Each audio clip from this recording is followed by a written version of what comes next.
What's up, everybody? Hello. Welcome to the Jimmy Star Show with Ron Russell, bringing you the good times in music, fashion, pop culture, and entertainment. Hope everybody's having a great day, and we've got a great show for you guys today. It's going to be a lot of fun. Before we get started, let me introduce my cool, outrageous man about town co-host, Mr. Ron Russell. Hello, everybody.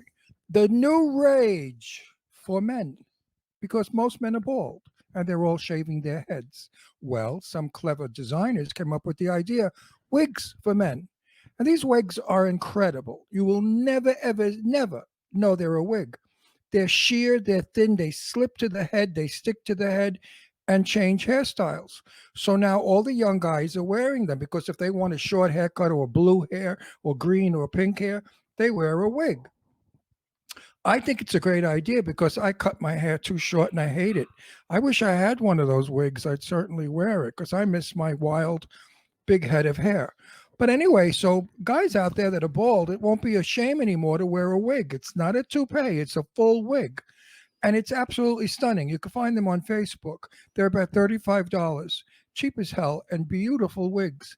So you bald guys, when you're in the mood to have a lot of hair, and some of them are shoulder length hair, like rock and roll hairdos. I mean, really beautiful wigs. And if you want to go to a club one night looking like a really groovy guy, get rid of the bald head, throw on a wig. It's the rage. So keep talking for a minute. Why should I keep I can't get it talking? because I can't. You don't even pay me to be on this show. I know, but I don't have any Wi-Fi over here on this computer, so I can't see the chat room, and I'm trying to fix it. Oh, well, for 9 years, I've been on this show, almost 10 years, not a salary, not a nickel, not a dime, not a sou, not a yen, not a wooden nickel, nothing. Here we go. I work for free like some kind of slave. Here we go. Now I'm in it. Slave, old man river, that old man river. Yeah, that's what I feel like, a slave, because I work for free. Everybody out there, if you're really nice, you should send me like 10 cents each. If everybody put 10 cents in an envelope and sent it to me, I'd be happy. That would be a payment, wouldn't it? Okay, here we go. Those 10 cents could add up to maybe like $1.50, and I can make $1.50 a show. All right, so we're back in So the chat room. buttons. What is this sticking out that looks like I have a tumor coming out of my That's because it's a hoodie. Yeah, but it looks like a tumor coming out of my neck. So what's up? We want to say hi. Backpack John is in the chat room. Boomer Maze is in the chat room. Cindy from Lady Lake Music is in the chat room. Hold on. My artist Mrs. Kim is in the chat room. Let's see. Hold on. I got to go back up. Who else is in the chat room? I heard you couldn't. Oh, Rocket Pig is in the chat room. Hello. Wait. Rocket Pig? Yeah, it's a production company making great movies. Oh, that's a new one. Rocket Pig. I like that. Last week or 2 weeks Bill ago. is in the chat room. Bill Urukian. Nobody could get in the chat room. It was filled to the max. So today it looks like it's empty.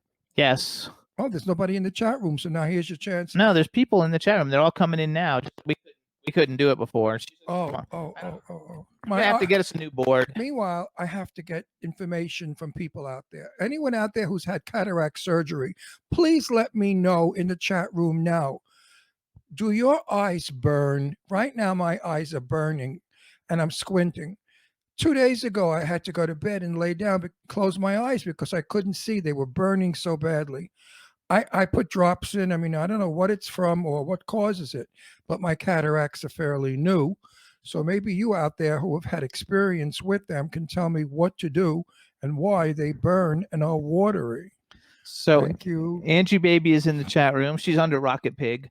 And Angie Baby, get rid of that and name. Dave Hughes. I don't like Rocket Pig with Angie Baby. She's no pig. No, but that's the name of the company. She made a company called Rocket Pig? Well, Jerry Angelo made a company called Rocket Pig. They're doing great movies. Yeah, but I don't like that name. No, it's fabulous. It's a pig on a rocket flying through space. It should be Angie Baby naked on a rocket. Oh. That would be nice. Everybody would tune in to see that. She's giving us hugs. So anyway, you guys, we have a really fun show for you guys today. We have music royalty coming on. We have the fabulous Martha Davis from the Motels. You guys remember Only the Lonely, Suddenly Last Summer, all these great, only the big hits. And then we have Scott Page from Pink Floyd coming on. It's going to be a lot of fun. Happy everybody's joining us now in the chat room. It's going to be a lot of fun. And I want to say too, everybody, thanks so much for watching the Sherry Nelson episode when we had Sherry Nelson, and I don't know who was with Sherry Nelson that day, but that episode got a zillion plays. What wasn't it? The guy from the rock and roll, the Earth, Wind, and Fire. No, that was last week. Sherry Nelson was 2 weeks ago. See, I don't remember anything. And but I remember what happened 80 years ago, 70, 50, 40, 30 years ago. I can remember details, but I can't remember what happened 6 minutes ago. Oh, no. Oh, there we are live in there. What happened? But anyway, we had a great show that day with Sherry Nelson, and I forgot who was on it with her, but it's gotten, like 5 million plays or something. It's like way up there. So thanks, everybody. Sherry Nelson happens to be one of the nicest, kindest, most sincere human beings that I've met in a long time. She comes from a town of just 87 people, and they're homegrown. She's like a pumpkin. Oh, it was Harley and Sherry Nelson. Oh, Harley. Well, that's why Harley gets a big pull too. Yeah, they both do. Yeah, so they're both very VIP people. Let's talk about my watch. Is that Broad in this chat room? No, she's not there yet. Well, screw her. She every week wants to know about my watch. In 2 weeks, she hasn't come into the show. She was here last week. She came was in late. Well, yeah. I'm going to do it now. This is the last time. If you're not in the showroom next week, screw you. This is a Cartier vintage. Very expensive wristwatch. It's one of my better collection wristwatches. It was given to me by Jimmy Starr. It was his, and he got fat and his wrist didn't fit it. So he said, the wristwatch no longer fits my fat wrist. So here, Ron, I want you to have it. Wasn't that romantic? He said it just like that. Here, my wrist got fat, so you can have this watch. I said, oh, thank you so much. That's so funny. But it's a beautiful watch. It's a gorgeous watch, and it's Cartier, darling. Excuse me. Cartier. Anyway. So we also got B. Claudia just joined us. Hey, B. How you doing? Busy baby. And so did somebody else. Kadrosha Ona Karol. Kadrosha, my darling. What's going on with you with this movie shit? What are you doing that you need my help? She's so fabulous. Tell us about it. I'd be more than happy to do whatever I can for you because you're one of my favorite friends that I never see, but I remember so well. That's right. We love Kadrosha. She's fabulous. And they said they love my glasses. Oh, they love your glasses. They love anything. They're full of shit. They love everything. Oh, Teresa Sabin. Was that Teresa? Oh, no, that's B. Claudia. Teresa Sabin's running late. She says she loves you, though. And Backpack John is in there. I don't know if I said hello to Backpack John.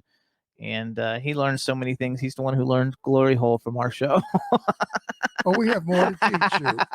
We're an educational show. We should be taught in schools. Actually, the kids in schools can teach us. And they like your shirt. They like my shirt. Yeah, I'm going sailing in a few minutes in the desert. My sailboat's in the sand waiting for me. The weather's gorgeous here. Absolutely stunningly beautiful. It's like 50 at night, you guys. Yes, and we had to cancel some friends for our Thanksgiving dinner. I haven't done that yet, so you shouldn't talk about it. Oh, well, I have to talk about it now that I said it. Unfortunately, some of our friends became very frightened of the idea of all of us being together at a dining room table. So they said they will pass on it this year, therefore causing us to cancel our Thanksgiving Day dinner. We will only do it with our daughters, and they've been tested and we've been tested, so we're okay. This virus really has got to go. I hope the vaccines work because we need to go back to living the way we used to live. I mean, even like, stick up men, hold up, bank robbers, they want to go back to robbing banks. They're afraid to break into a bank because they may get the virus from one of the guards or the customers. So everybody needs to go back to who they were and what they wanted to do.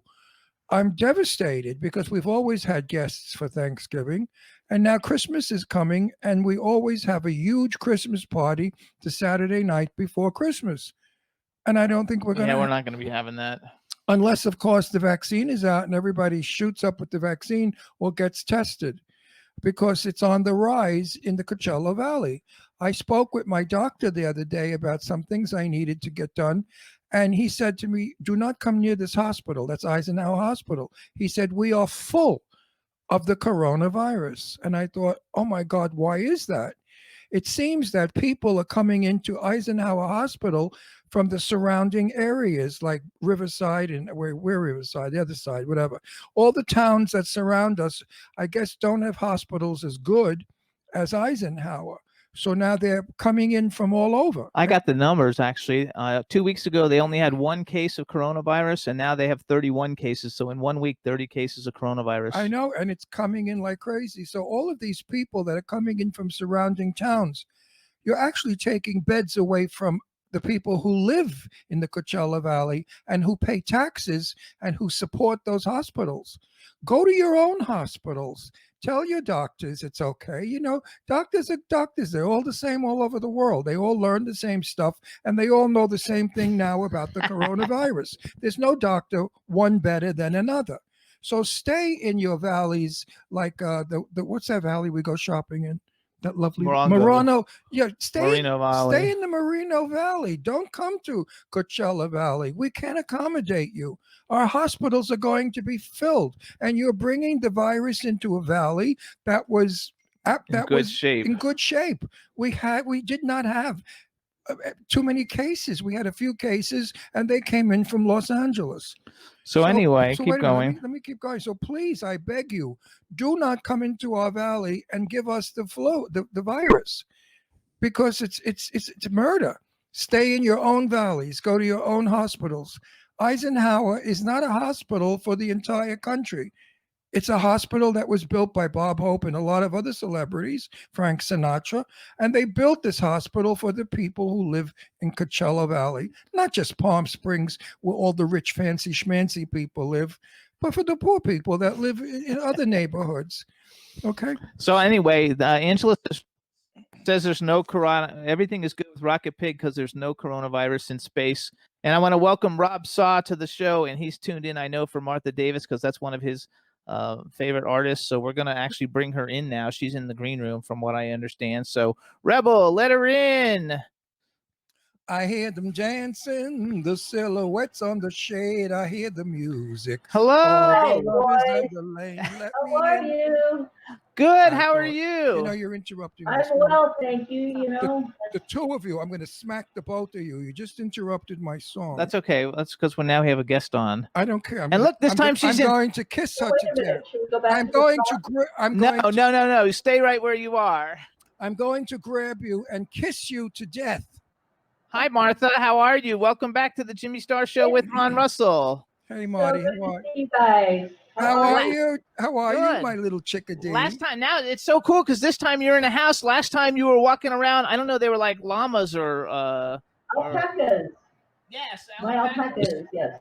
Alpacas make a beautiful coat. She has a beautiful when you shear them. So, how have you been, Toots?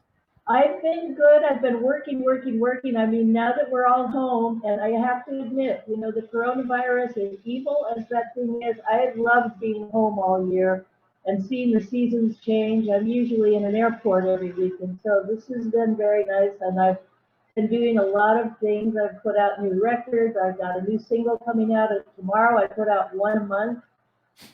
From another project. I'm working on a TV show. I've got a kid. Hold on. Go to. You're going too fast. We're gonna go over all those. We're gonna do it one by one. We're gonna do them. First of all, we have a chat room full of people. So say hi to everybody in the chat room because there's a bunch of countries represented. Hi everybody. Hello around the world.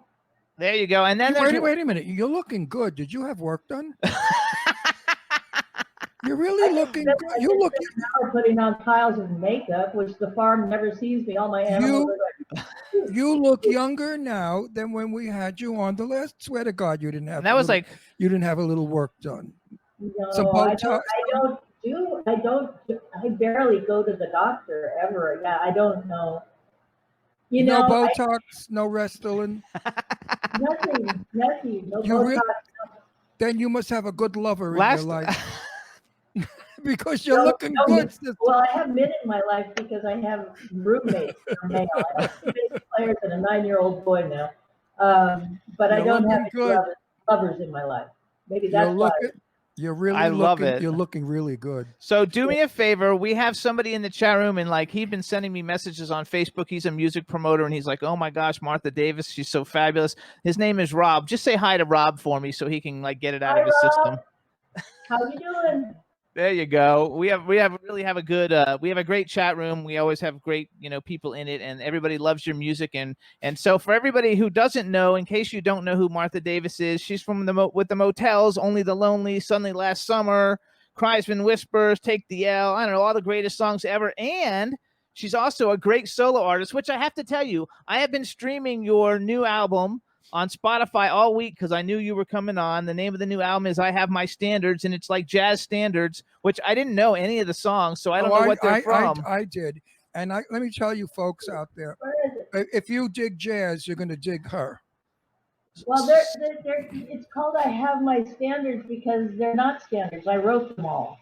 Oh, that's why I didn't know what they were. Okay, good. No, wait a minute. There's a couple on there that I'm familiar with. You just heard them on here if they're hers. What? They're all originals, so where would you have heard them? You just thought you heard them. Well, No. There's one Mr. Gray that's been around for a long time. I wrote it when I was 19, and it's sort of come out in various forms, like in demo form.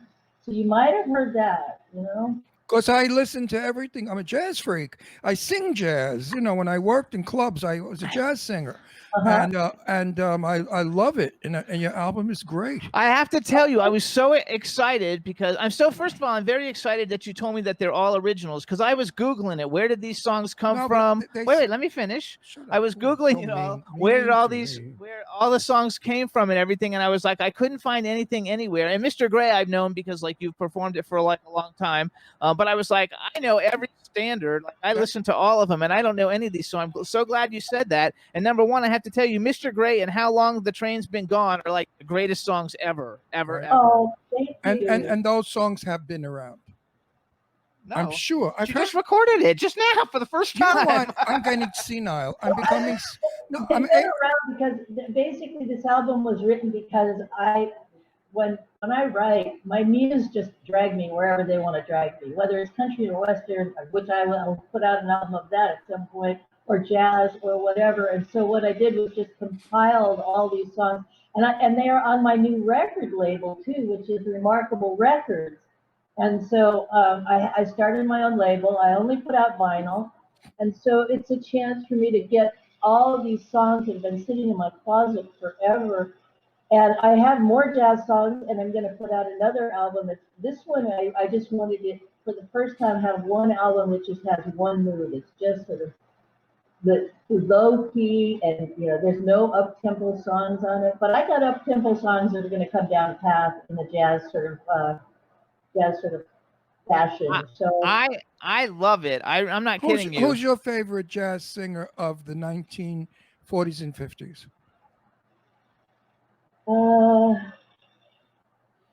You shouldn't have put a date. You should. No, it's an easy question because it's Peggy Lee. True. I mean, yeah, that's true. no But one's I think I adore her. I think a little earlier, I think Billie Holiday is probably, I don't think Billie really was in jazz. I considered Billie. Ella Fitzgerald was jazz. Yeah. Billie was more of a stylist. She had nobody could be Billie. I mean, she just was in a class of her own. The chat room is writing Billie Holidays, just so you guys know. Just in a class of her own. Peggy Lee sang. She never sang with the music. I think she sang either behind it or ahead of it, which was incredible. Yeah. And she had the best voice for jazz because she was soft jazz. Ella could, yeah, Ella was the best.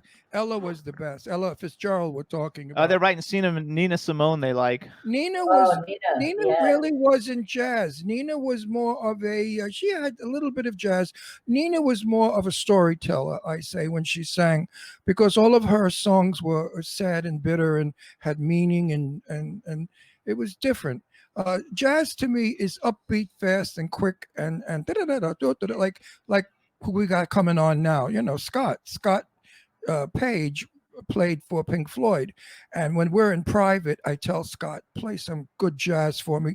And baby, he's a saxophone he player. Goes into Harlem Nocturne. I love Harlem Nocturne. And but when Scott Page does it with his sax, he blows my mind because when he hits those down notes, my vocals have a nervous breakdown. I want to kill myself. He's wonderful. No, really, Harlem Nocturne on a sax soloist Gorgeous. Incredible. Okay, so Martha, I need you to do me. I need you to do me one more favor. We have a lady in the chat, and she's from Germany. She's one of our biggest fans / friends. She's one of the coolest ladies on planet Earth. Really is. Her name is B. Claudia. Just say hi to B. Claudia, so because she's jealous now that Rob got it and she didn't. Hey, Claudia, love you. There you I go. live in Germany. B. Claudia is one of our best people, and guess what? She does the most for the people that come on our show. She will promote you now. She'll promote it all over the place. She will get your album, and she will listen, and she will promote it. B. Claudia is incredibly fabulous. I wanted to ask you a question, but I forgot because I'm 80 now, and I'm senile. I'm not 80. Oh, stop it. I'm 80. You know, I wrote an article on Facebook about when I used to drive over the 59th Street Bridge, how I love the smell of Wonder Bread being baked. Well, it wasn't Wonder Bread, it was Silver Cup. So, you know, that's what's happening. I'm starting to replace things I forget with fantasy. And it happens at this age. So I did hear your music. I don't care what you or Jimmy said. Well, Mr. Gray, first of all, I've heard it. I know it. I know when you played it, Mr. Jimmy. Gray is fabulous, and she did a brand new video, you guys. It actually today, which I didn't send it to you, but I have a friend who runs a website called TRV Countdown. It's top requested video countdown of the day, and every day they put up a new video of a video maybe nobody's ever seen, and it's the video of the day today. So go to trvcountdown.com and check it out. It's a really popular website. And it's the video of the day because I submitted it to them and asked them if it would make the video of the day. I submitted it like a week ago, but it came out today on there. So you should check that out. And the song is fabulous. When did you put Mr. Gray out? Let's see. It's hard to know because this year has been like a week of years, as my friend Lisa Brennis would say. I have lost track of time. It came out, I believe, the beginning of this year. The album was released, and then my dear friends Teresa and Fred Decker did the video. We all shot it because we'd already been COVIDed. Yeah, so it was this year. My last gig was on March 11th, I believe, and it was on a cruise ship, fellows, a cruise ship, March 11th. So the coronavirus had started. We got off the boat, ran like hell, and went home, never to go back and gig again. But that gave me time to actually put this together. We made the video at our various homes, and Fred and Teresa compiled it, and it's a beautiful video, and it's a beautiful video. So are they playing your song anywhere in the Palm Springs area? Because my jazz station, it comes from, I think, maybe San Francisco. I'm not sure exactly what the call letters are now. I don't remember. But they play jazz that's not everybody's jazz. It's all interesting stuff. That's why I like it. A lot of it's too way out for me. It's too, science fiction. Yeah. But I like that. You like the science fiction jazz? I don't understand it. But anyway, I'm old. But I like your kind of music because I understand it. It's jazz. And it's beautiful. It's pure jazz. It's really beautiful. Everybody needs. No, it's really good. It's really good. It's songs. They're songs in the sense of just, melody and lyrics, and they work together, and it's just old-fashioned songwriting and nothing more, and it's the genres of music, is it jazz? It's more jazz than it is rock, it's more. Oh, yeah. I want to pass something on to you. Lauren Bacall, who I knew, said to me, a movie is only old after you've seen it. Now I'm going to say to you, your music is only old after you've heard it. But if you've never heard it before, it's new music. Yes, absolutely. And I would suggest that everybody out there get her album, sit back, have a glass of wine, put the fireplace on, leave the room dim, and just flow. Go with her music, and she'll take you to places that you have never been before. It's so you guys. It's true, honey. The name of the album. I don't say it if I don't believe it. You guys, you can find it. The name of the album is "I Have My Standards." I've been listening to it on Spotify. It's and we play it in the 11 house. songs, right? I think there's 11 songs. Jimmy, that's why I heard it, because we've been playing it. I've been playing it in the house. Office. Well, I've been playing it, all week. So I know that. That's where I fucking. Oh, excuse my French.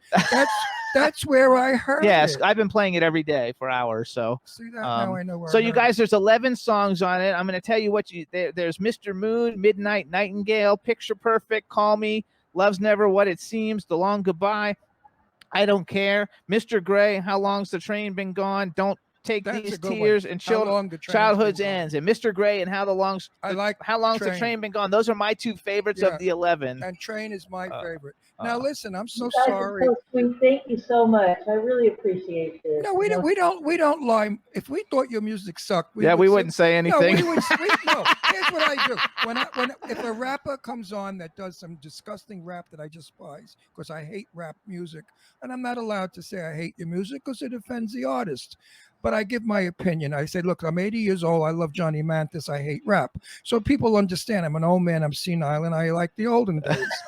But I'm only sorry that we are not allowed to play your music because they took us off the air for doing that. Yeah. Otherwise, we would be playing Train right now. Oh.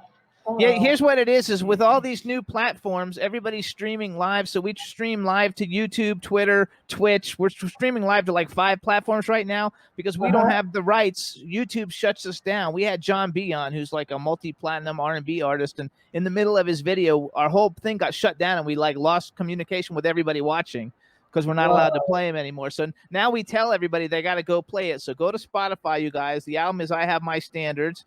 Play the album. Go to YouTube and actually go to trvcountdown.com because the video of the day today is Mr. Gray. It's a great video shot during COVID. It's fabulous.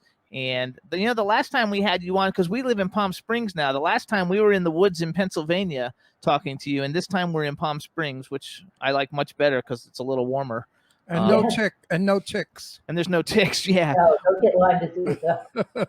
So I want you to know that I sent Johnny Mathis a note a while ago, and I said, Johnny, I know you want to come on our show. He's never said that. I just wrote that in the note in case. I said, I know you're dying, because I know Johnny. I said, no, you're dying to do our show, but since we can't play your music, I'm not going to ask you to come on.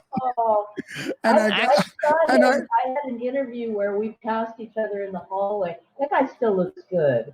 Yes. He is the sweetest, the kindest, the most gentle, the most unassuming, adorable, loving man I have ever met. And I've met Johnny. I went shopping with him in a supermarket, and he's a lovely fella. And nobody knew who he was in the supermarket. No, he went unrecognized in the supermarket. Imagine Johnny Mathis. He's always slayed me. His voice is amazing. Oh, I love him. He's the ultimate male ballad singer ever. Better than Sinatra or Tony Bennett. Much better. Wow. So, okay. So then I have first of all, everybody be Claudia, because now that you said hi to her, she's like out tweeting away about your album and all kinds of things. So you guys, if you want to follow Martha, she's at the Motels on Twitter, and on Instagram, you can do Martha Davis Projects on Instagram, which is really cool. And she said that your album has 5-star reviews on all 5-star reviews on Amazon, which is really good. It is a good album. It's a good album. Now listen, what song did you do that got the most of everything? What would you say is your number one hitteroo? It's weird. Between Suddenly Last Summer and Only the Lonely, it's kind of like, it's weird because I think Only the Lonely has gotten more plays, but Suddenly Last Summer seems more popular. Does that make sense? I agree with that. I agree with that also. I listened to Suddenly Last Summer like 10 times this morning. No, I totally agree with that. Only the Lonely is a heavy duty song. It's a heavy hitter. Yeah. I think that's why.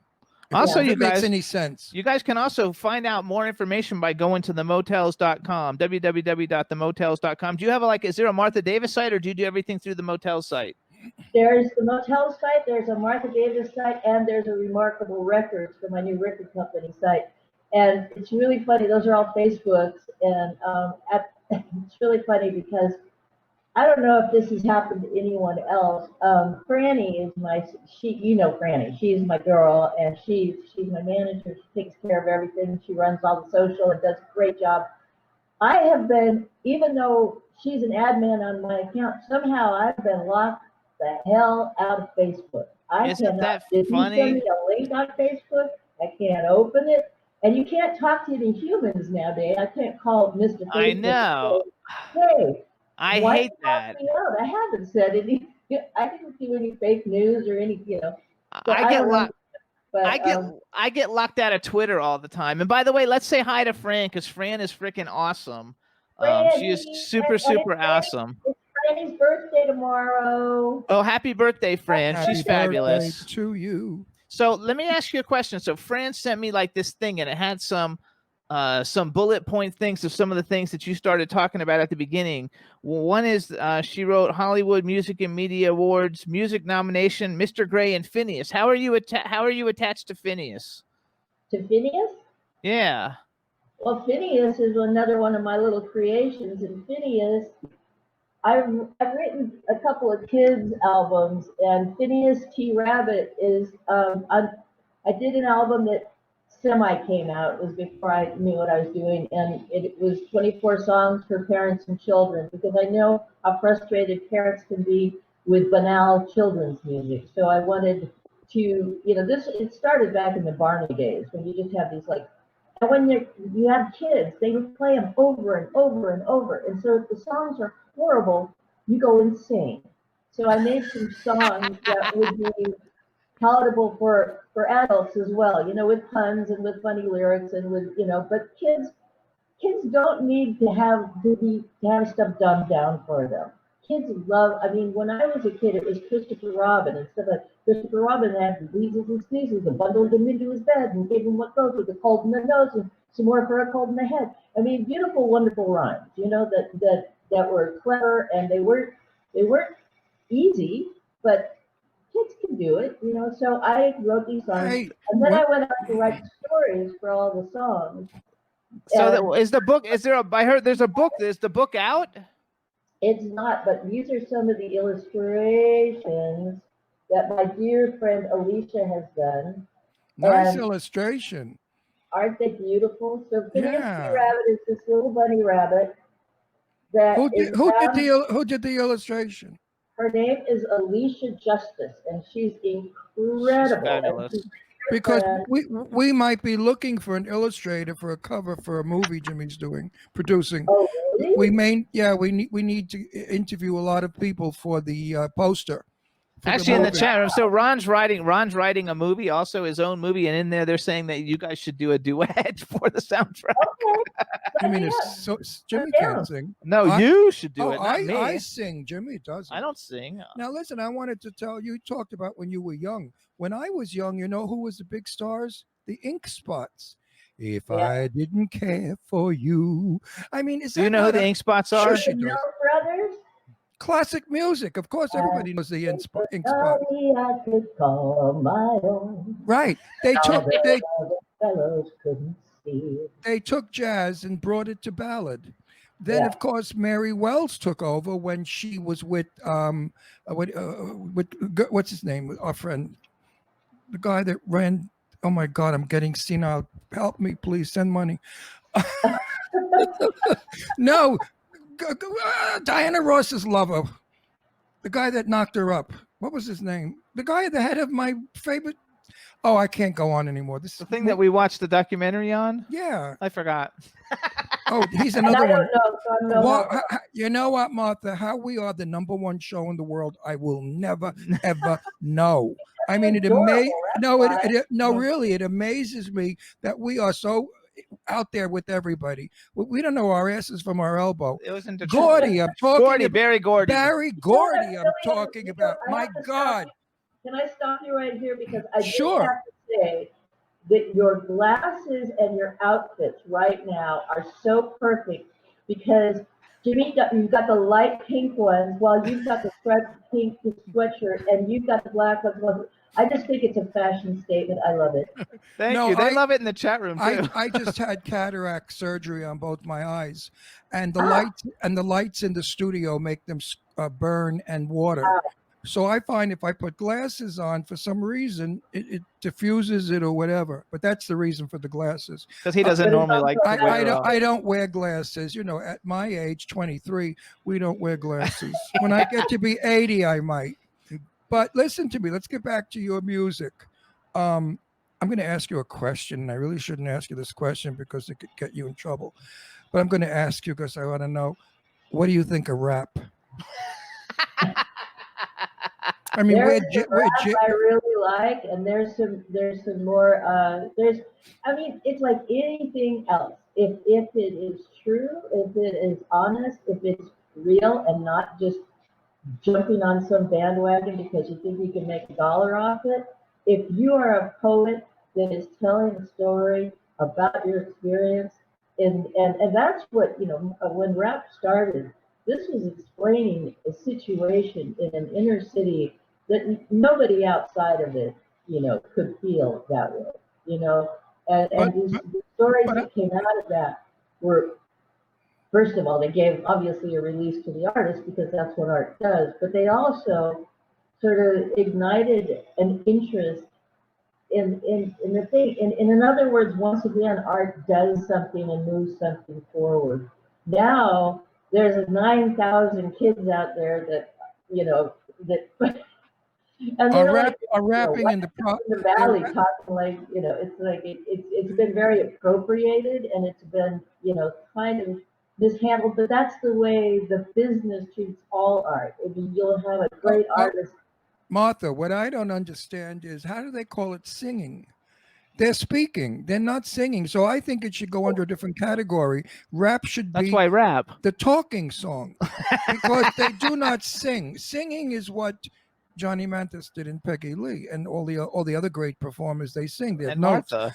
And Martha, we know how to hold a note. We know how to do it. But these people are just talking like they're on speed. I love it. It's much more like a poetic sort of delivery than it is a lyrical, and that starts from the basis that there's no chord progressions. You have basically a beat and you don't have a lot of chords, so you're not going to have any melody. There's not even a chance for it. I mean, to me, the thing that's more disturbing is that the songs that we have with the singers that are all tuned, and it's like, they may be hitting different notes and doing a melody and singing per se, but it's like so manipulated by electronics that is it really singing? I don't know. No, I have difficulty because I remember Doris Day, que sera, sera, that sort of ear mentality. And then now living old like me is not necessarily a happy thing, because the changes that are happening in my life are not fun things anymore.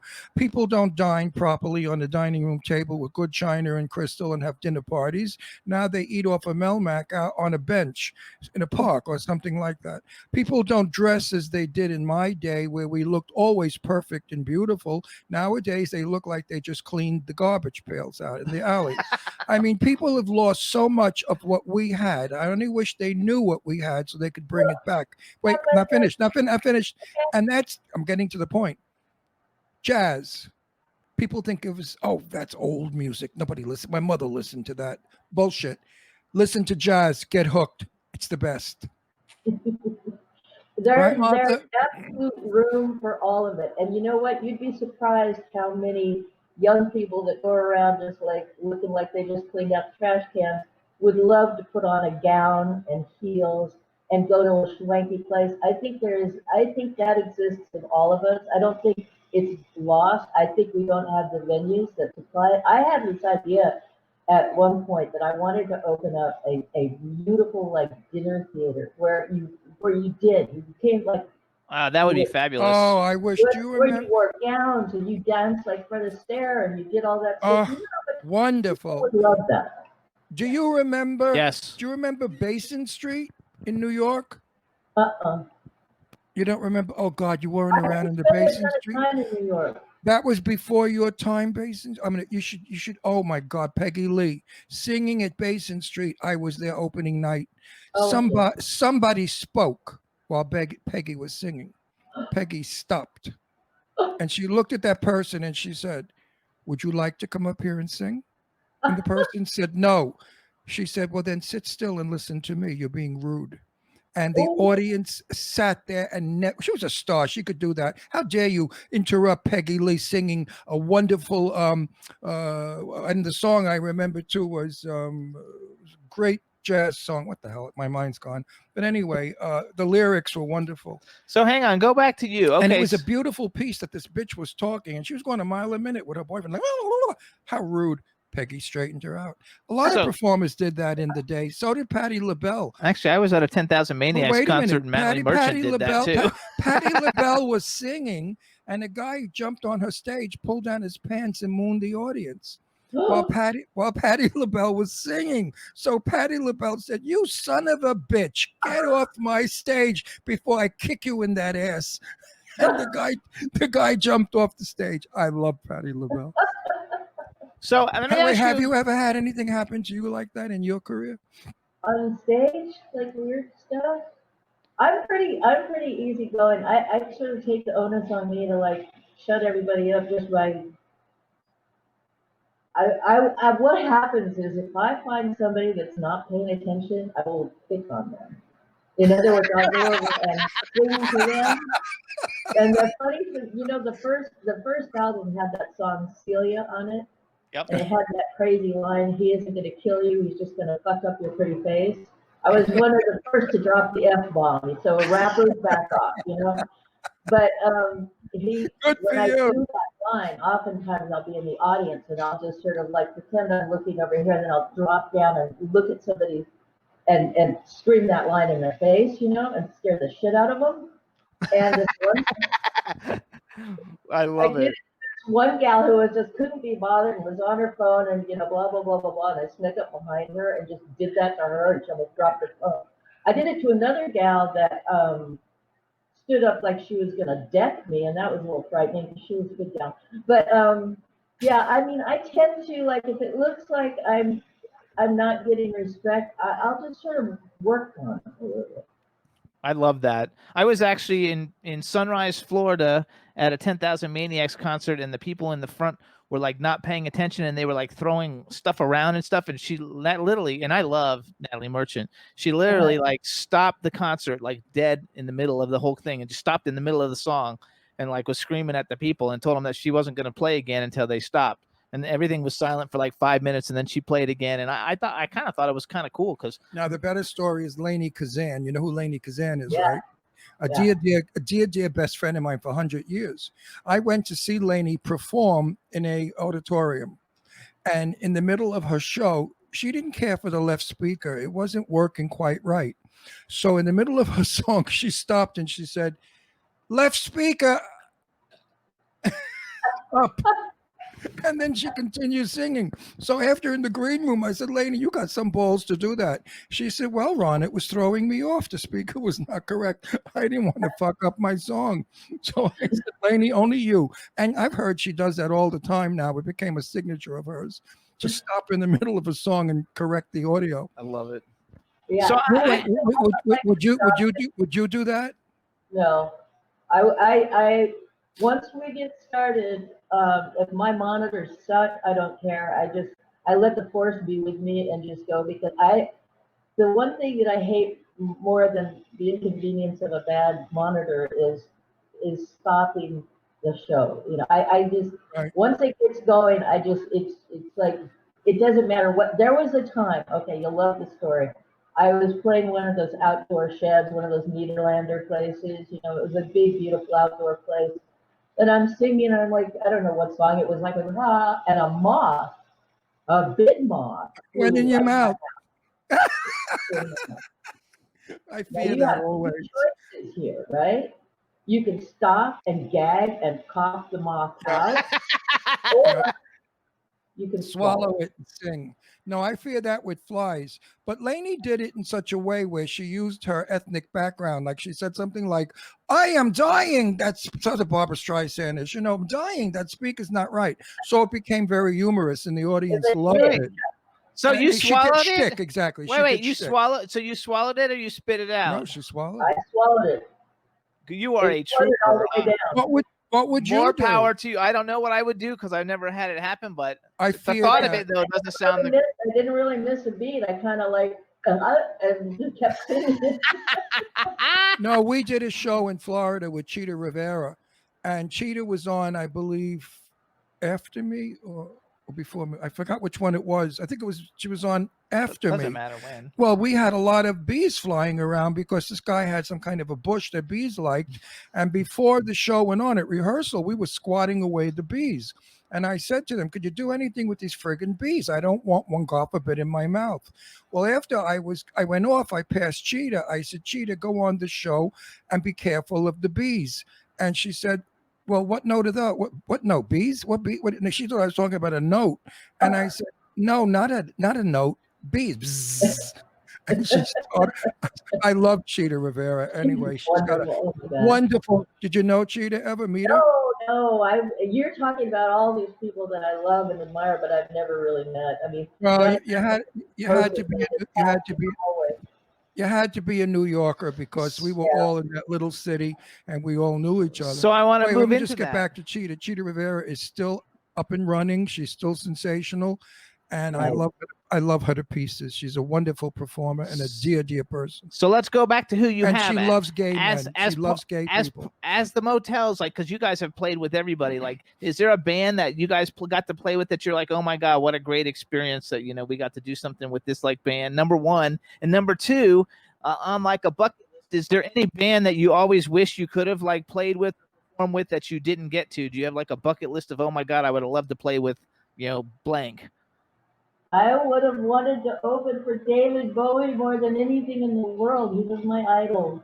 I love him. Yes, I love great I pick. love David Bowie also. That's a good pick. Okay. He's my favorite as well. I never even got to meet him, and which he was on Capitol when I was on Capitol. They said, "Oh, don't worry, you'll meet him." I mean, I wrote songs. I played with Earl Slick, and Earl and I wrote a bunch of songs together, which I think I might do put out on a record for our That would be cool. collaborations. But yeah, he was the one that I would have given anything to open for. David Bowie didn't. Hang on, let her finish. I love. Oh my God! We've been doing a lot of these little tours. The last tour we were on was a Live Nation tour, and there's something about these smaller bands that I never got to play with in the day that we've been. We were hanging out. We're on tour together. We're older, which makes it a lot better because when you're young, you're so egotistical and insane that you Yes. don't. It's always competition. Now, as older bands, and older people, it's just fun and we're hilarious and we laugh at each other and at ourselves, and the camaraderie of that kind of little tour is there's something so sweet about it. It's I think it's better than the heyday big arena shows and that crazy. I've never been a big arena person because I just feel like that they're built for sports and that's what they should do. I love a more intimate setting. So, who are some of the bands that you've done on like some of those retro tours? Then, what are some of the bands you've played with?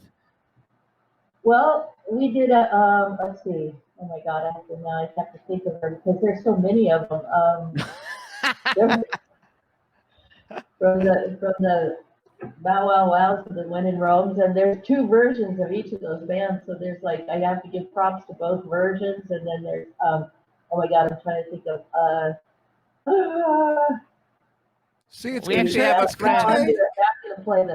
It's contagious. Trust me, it's I'm turning contagious. 70 on my next birthday.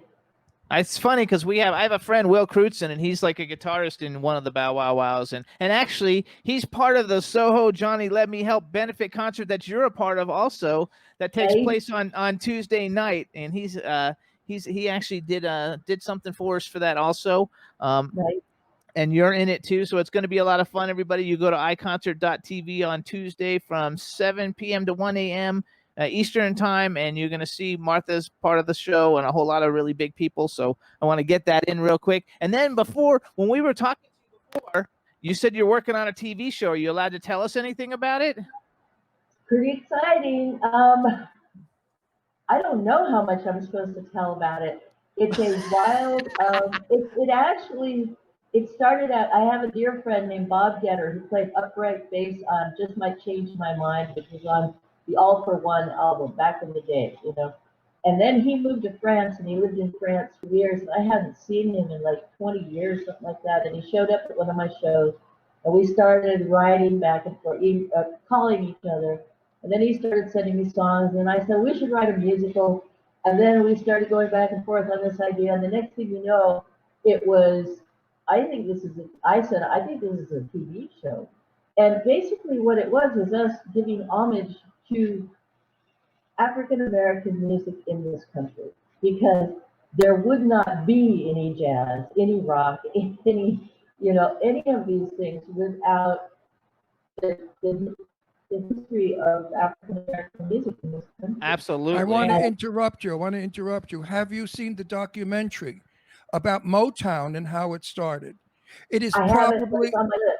Oh, I got you've got to watch it. It's incredible. It's so interesting and fascinating to see what Black culture music did for the world. It's on Netflix. We watched it about 2 weeks ago. It was fabulous. Wonderful documentary. I loved it. I suggest everyone out there listening, watch it. You'll learn from it. I know. I have to. It's on my list. It truly is. And Oh, it's like it's called. like if you listen to the jazz album, if you listen to I Have My Standards album, and you like the train song, that is like so much of that old sort of beautiful blues and stuff. I mean, when I was a little girl, I started playing guitar when I was 8 years old, and I was taught my first 3 guitar chords by a young African American student that was going to Cal Berkeley that my father hired to babysit for us. And his name was Felton Henderson. And my dad had a little parlor guitar, and Felton taught me my first 3 chords. Felton Henderson was one of 2 African Americans. This is in the 60s, like early 60s, like early. And he was one of 2 African Americans going to Cal Berkeley as an African American student in the law department. And apparently, I think he said only one was allowed to graduate, or only one did graduate. It was him. So when he graduated and quit being my babysitter, his first job was working for Bobby Kennedy. Oh, that's cool. He was one of the first African Americans to work in the civil rights actual government department. He knew Martin Luther King, he knew Malcolm X, he knew everybody. And I still talk to him, and I still love him, and he's still, I'm like, he's my guitar teacher. And the first song he taught me was "Hang Down Your Head, Tom Dooley," which was hilarious. And but now I noticed that you say African Americans. I once referred to somebody to being a African American, and he said, "No, Ron." He said, "I'm a Black American." He said, "I did not come from Africa. I came from Alabama. So did my mother, my father, my grandmother, my great-grandmother." He said, "I'm more American than most white people are." And I felt so bad. And I said, "You know something? You're right. We think that just because you're Black, you come from Africa. No, darling. You're an American, probably third generation. Absolutely. You're And you should be called a Black American." That's a wonderful thing to say. Yes, okay. I Black feel. American, you're absolutely right. But he, Felton, when he taught me my first chords, the first songs that I ever sang when I was 8 years old, the songs I was drawn to were spirituals. Swing Low, Sweet Chariot, those kind of songs. They were the first songs I ever performed. They to me are some of the most beautiful music. And so my whole life I've been moved by this music that has been this gift by people that have been so, I mean, I've been working on this show with my friend now for 6 years, and I have studied so much history. It's probably going to be a great show. We have a very dear friend of ours, and she's CC Pennington, who did Finally, right? And she's a darling, dear friend of ours. And she said something on our show when we interviewed her. She said, Black music belongs to everyone. And I so agree with that. I so agree with that. Music does not have a denomination of any kind. Music is international. It belongs to everybody's ears. Either you like the music or you don't. But where it came from and who's performing it, it should not be judged. I remember being young, and I would walk with my portable radio on my shoulder in Brooklyn. And people would be sitting outside, and they'd say, "Get those, you know what's off the radio," because they were Black singers. I was listening to Motown. And I turned around one day to a group of them and I said, "Isn't it funny that you love their music and yet you hate them. How does that play? And they said, oh, get the F out of here before we, whatever. So I thought to myself, ignoramus is ignorant culture. What are you going to do? And so I moved to New York, Manhattan, where you could play African or Black American music and not get yelled at for playing it. This is back in the early 60s. Well, Harlem was the start of so much wonderful art and Yes. music. I mean, name them. Yes. Name them. The list goes on and on and on and on. There's no end to the list in every category of music, from ballad to jazz to rock I mean, they're out there. They're wonderful voices and creators of some of the finest music ever. Absolutely. I'm a great fan. And great, classical composers. And I mean, I have learned so much. I've learned about. Okay, I have a question for you. Good. Ron, do you know? Have you ever heard of an artist by the name of Maurice Rocco? Let me go through my brain for a minute. Maurice, what? Maurice Rocco. Rocco, ROCCO. ROCCO. That's my name, Rocco, my middle name.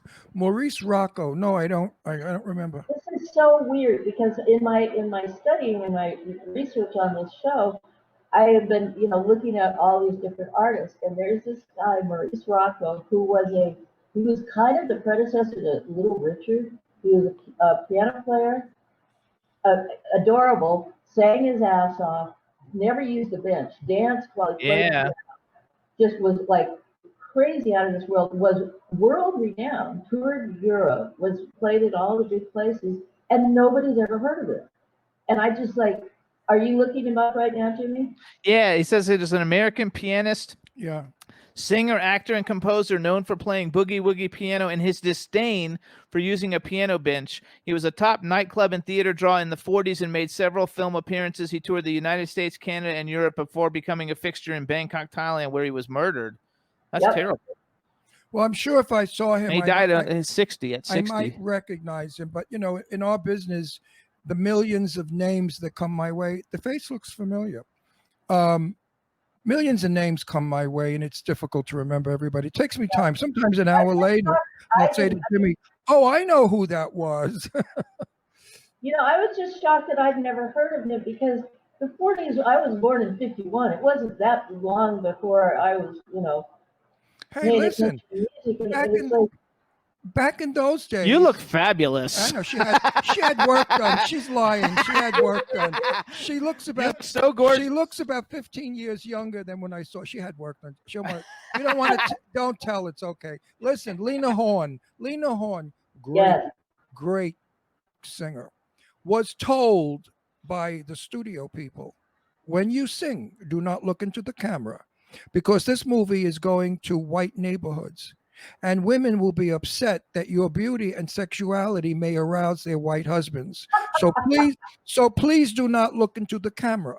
And if you see Lena Horne sing, she looks stupid because she's singing to the ceiling, to the walls, all over the place, but not to the camera. Now, I didn't know this until I became good friends with, oh my God, the Dance Brothers, the famous ones, two black fellas. They danced in all Hollywood films. What's his name? Farad. Farad.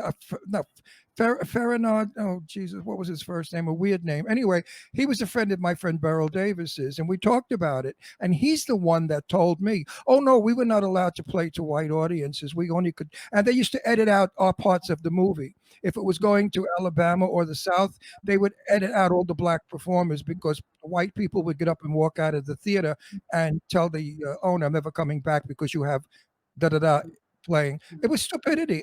I mean, where it came from, I'll never know. This is what we're going to try to do with this TV show if it happens. Is it's basically, it's a walk down the history. It's through time travel. So I like to call it like it's sort of like Doctor Who meets Soul Train. It's like, so it's like I love it. You go through history everywhere from the 50s to like all of a sudden you're in. All right, let me interrupt you again. This is money. We're going to talk money now. You have money? Do you have money for this play? No, show. This musical. It's a musical. It's a Broadway musical. No, it's a TV show. Oh, a TV like show. a documentary. Why don't we're you bring looking for money? Sure. You know, Wait, because why if the more if money. I'm going to give you a name in private. She's a Okay. very, very long time dear friend of mine who's very famous producer. She will be so interested in hearing about this, and I want you to talk to her. So in private, I will give you her name and number. I And love that. she's Give it got to money. Franny. Give She's it to Franny. she used to own Kyle's drugstores, Oh, Keel. Keels. Keel's drugstores. So oh, she's not penniless. Trust me. Anyway, so that And I'm so sure she there's will be so very you're working interested on in it. I doing love this. the idea though, Soul Train, Doctor Who meets Soul Train. That's a very cool, because that makes it very interesting. loose description, but I mean, it's like we go all over time and we go all over music, and it's just our way to say thank you for all the beauty we've been given. You know, all of it. Martha, did you ever consider doing it as a Broadway play? Because I could give you another name of a winner. I have Tony somebody, Award winner. Tony Award winner, who's a very dear friend of mine, and she and her partner would maybe be, because I could tell you who it is. She has Memphis. She won the Tony for Memphis. She produced Memphis, Oh and wow! she would be so interested in this I project. always wanted to do a Broadway show because I love I music. I think it's more Broadway than it is television. Let it go on Broadway and then adapt to television or a film. You're better off. I think what you have is so in right now, so the moment. And I have two names that are really fabulous, very VI, and I'm not bragging. I don't give a shit about that. They're just VIP friends of mine that I met 100 years ago, and we love each other. And they listen to me. They know I know shit from Shinola. So I think your thing should be definitely a Broadway show and invite me to opening night. I want fifth row center, or I don't go. Absolutely. Two Well, tickets. now Fifth my row. career is all taken care of. Oh, I have to, by the way, I have to congratulate you two for becoming superstars since I saw you last. Yeah, What we were the pretty. hell, boys? We were doing pretty good the last time, but now we're doing really good. No, And like, um, you don't know what's happened here. And I'm like, no, I don't, because I'm out with the alpacas. What do I know, you know? I love the alpacas. I thought you're the only guest we've ever had who was out like with animals while we were interviewing them, and it was Well, very, very cool. have me back. I think my goat's about to have babies. So, Oh, You know what? You know why I remembered you out of the thousands we have in years? I remembered you because of the alpacas. Yeah. If it wasn't for the alpacas, I would have said, Jimmy, which one was she? Because we have two guests a week. Times We're a not going year. in our 15th year, so So we've interviewed thousands and thousands of celebrities, stars, and big people. We now have almost 5 million viewers right now looking at you all over the world. And we were voted twice, 2 years in a row, the #1 web show in the world of talk shows. So yes, we are doing well, and I'm bragging because it was 15 years of hard work. And Fran has been so fabulous. Last week we had Verdine White on. I know. Oh, and wonderful. she helped get us Ken Knox. In 2 weeks, we have Ken Knox coming on from chairman of the board, which is Ron and I, believe it or not. We have a song from when we met. I want to tell the story. Oh, tell the story. We met, and Jimmy was pushing me to be a relationship with him. And I said, Jimmy, I don't go fast. I go slow. I have to get to know you better and whatever. And Jimmy left my house very sad. So I called him and I said, when you come the next time, I'm going to play a song for you. And whenever you are sad, you hear this song. Give me just a little more time. Our love will surely grow. Chairman of the board. So that's like our song. So that's our song, chairman of the board. And I can't wait to tell them next week. And sure enough, Jimmy gave me time, and we're married now 9 years. So it worked. Isn't that fun? So you guys, this is Martha Davis. Let's go back to her because we only have a few more minutes. You're so nice. I She's really like you. I want you to come back. You guys. I swear you're a friendly lady. You're nice. You haven't aged. I think no, she had worked on stop pushing. Younger. She had. Wait, come on. It'll all make perfect sense when she gets. No, it's really gorgeous. Then your lighting is blowing out years. I'm so excited. Something is going on because I swear to God, no bullshit. You don't look more than maybe 37, 38. Not even. Oh, goodness. Well, makeup is a wonderful thing, my friend. They're all saying in the chat room that they love great. Suddenly last summer. So you guys listen up. Not you only know what I would like to see? A little auburn put in your hair. I used to be a hair color. I've done a little red. I mean, I just poured a box of brown on it the other day. I mean, I don't like. drab brown doesn't work. If you had a tinge of auburn, it lights up the face. The pink brings the And face. it also brings out the green in the eyes. Yes, I was a hair colorist. It's a lot more maintenance, though. And you know what? No, it's not. No, it's not. It's not. It's not. You throw it on your head. You watch TV. You wash it off. It's no big. They have all these washing colors now. You don't even have to go to the hairdressers.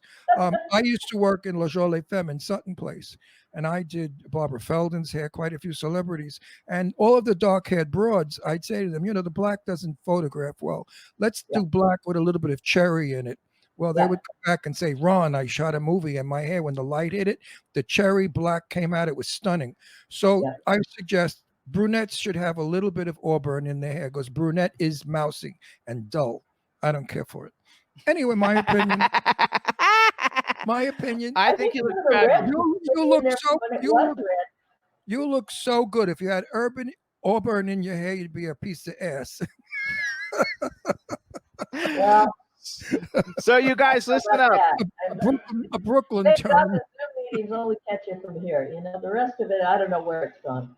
That's hilarious. So you guys, please. With your face and personality, you'll go far, my dear, in this business. If you look how far you've gone already. So you guys, you can follow Martha on Instagram. It's Martha Davis Projects. The Twitter is at the Motels. Her new album is called I Have My Standards, which we learned today. And she go wrote out all and of get them. it because it's great. Go out and get it. Also, listen to Mr. Gray. Watch the music video for it. And listen to Train when you how get long? the album. How long's the train been gone? It's like one of the greatest songs ever. I loved it so much. Listen to Train, and you'll be so happy you bought the album. If you hate every song on that album, you will love Train, and it'll make buying the album worth it. Yes, this really is. It's a fabulous. We want to thank Fran for hooking us up with you again. It's such a great. It's so great to see you, Martha. Good seeing you again. It's good to see you guys. No, anytime you have anything to promote, let us know. We'll bring you back. We love having you. I love you both. Stay safe. Please try to stay safe. And you stay happy. Happy is what's making. Oh, and happy holidays. Have a great holiday. Happy holidays. I'm sorry. I want to say I'm sorry. I watched your Christmas show from before last night. I was just catching up, and I just want. And you guys have the most beautiful trees and all your ornaments from all the years. And I'm sorry it's not going to be your big party this year. But guess what? We'll be back. It'll happen. We'll get the vaccine. We'll all get better. And we'll hug each other again. Absolutely. We will appreciate it more because it's been taken away from us. Absolutely. Martha, thank you. So good seeing you. Bye. Merry Christmas, Happy Kwanzaa, Happy Hanukkah, and all the other things. And Merry Christmas. Right. Yes, happy Thanksgiving. Bye, Martha. See you later. Come Yay. again, bye. So awesome, you guys. I freaking love her. Nice. I remembered her from the llamas. Those are animals that she had. Alpacas that she was raising. It was so cool, though, because she was in the farm and everything. Right. She's a nice lady with great music. I hope you guys like that in the chat room. It was a lot of fun. And if you're a jazz freak, you're going to love her album. Thomas Claxton has joined us. Also, I want to just tell everybody about the Soho Johnny event again. It's Soho Johnny in conjunction with I Am No Joke. It's the Let Me Help benefit charity concert. Martha Davis is going to be there. All kinds of really, really famous artists. I was going to be there stripping. Ron and I are in it. No, I was going to be there stripping naked. And then Soho Johnny said no, because then they will be jumping all over the stage. No, grab you. Ron and I are in it, and so is Sherry Nelson. A lot of people that are friends of ours and friends of people in the chat room. We have Thomas Claxton is a part of it, who's in the chat room right now. Hey, Thomas. Thomas was going to get naked too. We have Lori Diamond and Fred Abatelli, David Martinez. Thomas was going to get naked too, but his girlfriend stopped him. Ian Guerin, Leland Sklar. Ron and I, Sherry Nelson, Sir Patrick Stewart, Kenny Aronoff, who's been on the show, Cedric the Entertainer, Jeff Goldblum, Lemmy in one of his last performances, Scott Page, who's going to be coming in just a second. Scott Page was going to play the saxophone naked also, but they stopped him too. John Lodge, 10 years after, Rachel Lauren, Nick Simmons, Andrew Cole. I mean, there's just so many cool people coming on. Rocky Kramer, who's been a guest on the show, will be there. Ian Guerin, who was a guest on the show, will be there. Juliana, who's a guest on the show, will be there. So it's going to be a lot of fun. You go to iConcert.tv, 7 p.m. Eastern time on Tuesday night to watch. It's a fundraiser and for anti-bullying, COVID-19 survivors and cancer. And so we'd appreciate All anybody good to be things there. that the money is needed for. Remember, it's a free show. You pay nothing to see it. So send what you can. And like I said, if a couple of million people watch the show and everybody sends $1, well, that's a few $1,000,000 going to this benefit to help those who need you to help them. So be a good Christian, Jew, Hispanic, or whatever. Not what do you call, not Hispanic. What do you call those other people? Hindus, whatever. Whatever you are, whatever your God is, whatever your religion is, remember, your God will reward you. If you give one, you get back two. Remember that. So also we want to thank everybody for tuning into the show. You can listen to us live every Wednesday on W4CY Radio from 12 to 2 p.m. Pacific time, 3 to 5 p.m. Eastern time. We're also on K4 HD Radio in LA, Jackalope Radio in St. Louis, iHeartRadio, Stitcher, Audio Boom, Podomatic, SoundCloud, iTunes, Spreaker, Apple TV, Podbean, Spotify, and Pandora. There's a bunch more, but those are the big ones. You can also see us on Comcast, Vimeo, YouTube, and JSW, Jimmy Star's World Television. Eileen Shapiro just joined us real quick to say hello. Woo, woo, Hey, woo, Eileen. woo, Hey, woo, Eileen. woo, Yay. woo, woo, And now we're going to woo. bring in our next You guest. mentioned Eileen Shapiro, and my penis alarm went off. Woo, woo, woo, woo, woo, woo. She's freaking out now, probably. But anyway, it's going to be fun. So now we're going to bring on our next guest, which is the incredibly talented superstar Scott Page. Yeah, he's okay. He's all right. Hey! Hi guys. Different room. We're seeing a different room of the house. We don't have Yeah, that. I'm actually in my office, my studio office, Oh, right? So good, it's good. a new good. space. So listen, did you take my advice in a few lessons?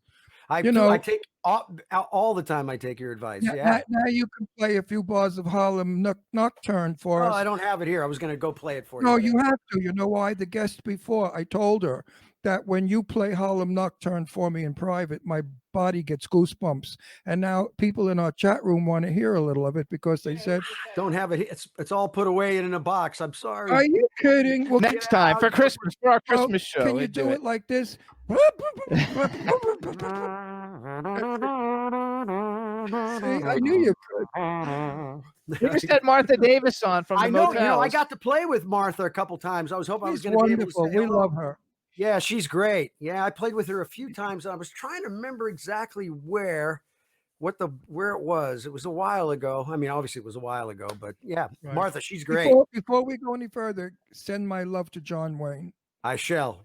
I think of her a lot. I'd love to see her again. Yes, she loves you too. Actually, Eileen said She's not bad. She's a beautiful, sweet woman. And every time I see Jamie Curtis, I see you. I'm not allowed to say your wife. I don't know.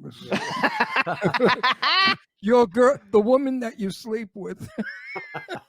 Anyway, Eileen- She looks just like Jamie Lee Yeah. Curtis. I swear it. It's like she could play her double in a movie.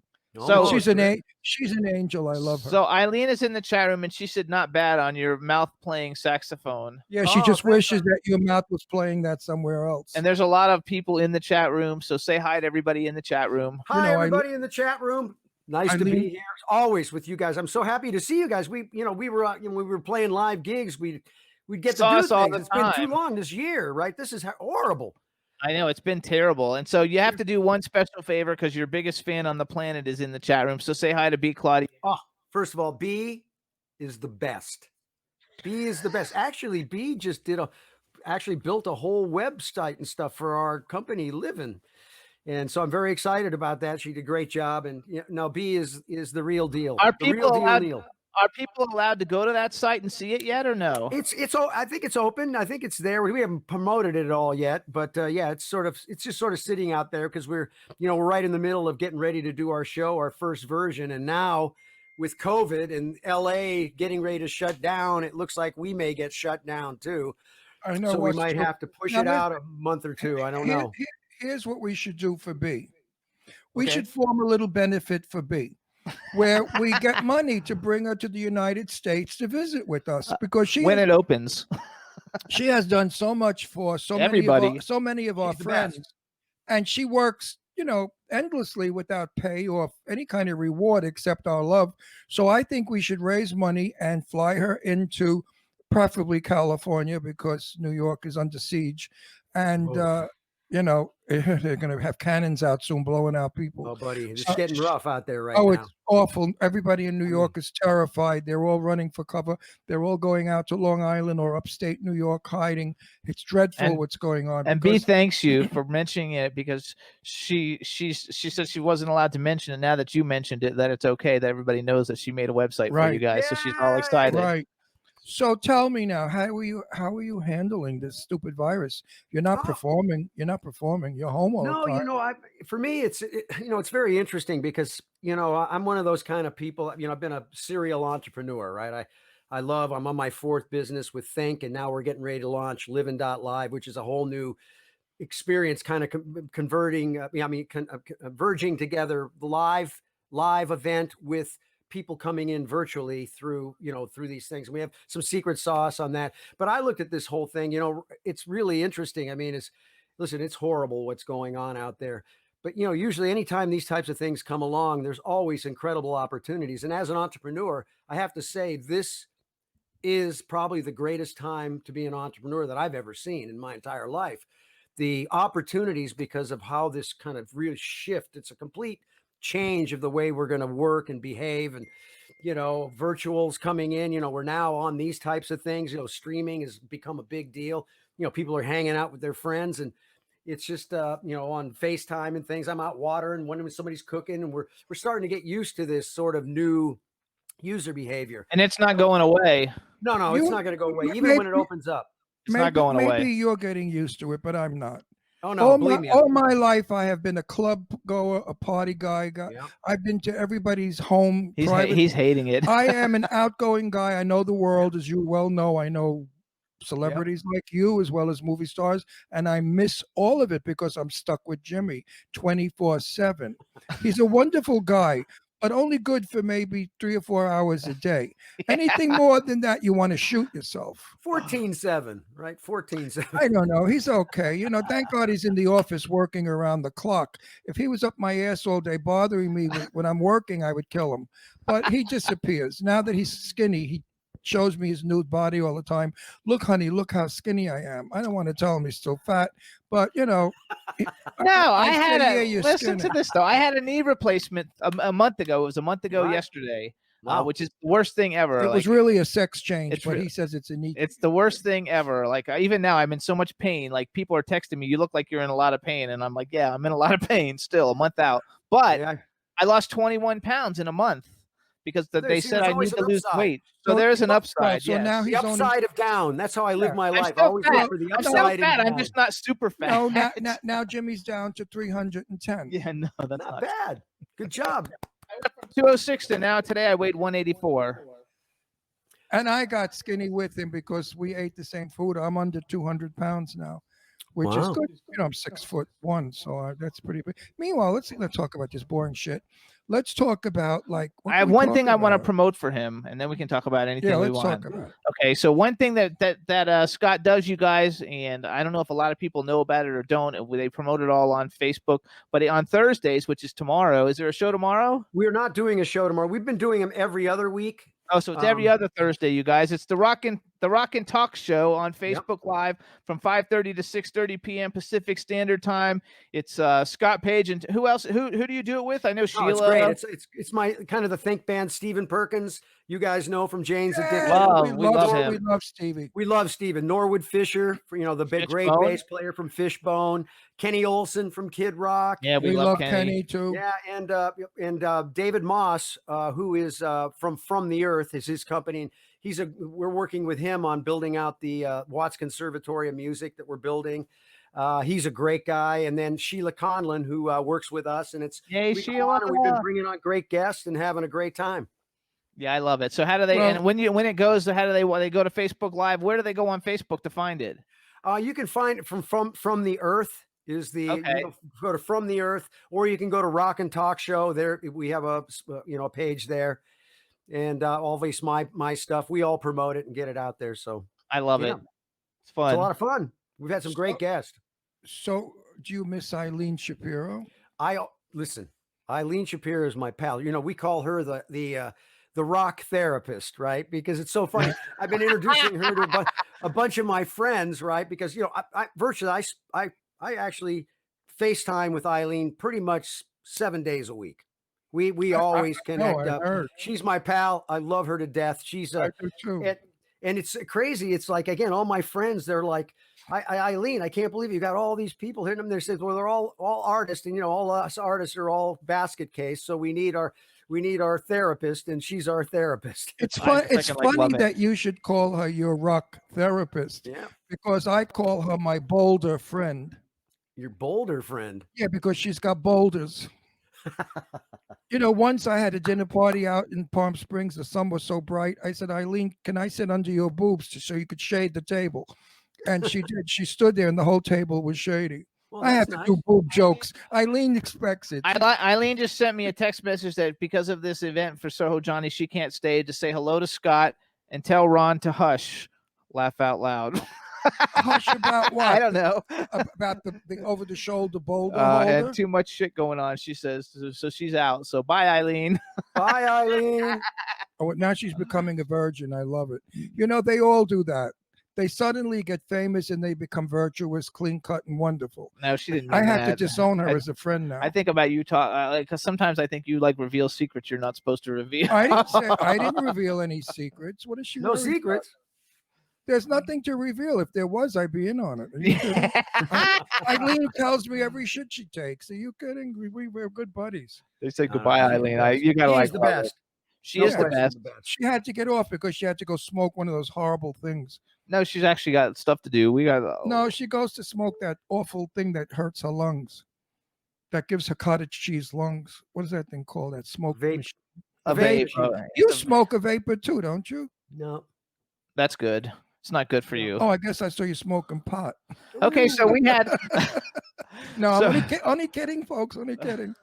Just a joke. Somebody named Susanna Jones joined. Oh, I know who she is. Hey, Susanna, how you doing? Our chat room is full of people. So don't you feel don't you feel claustrophobic at times?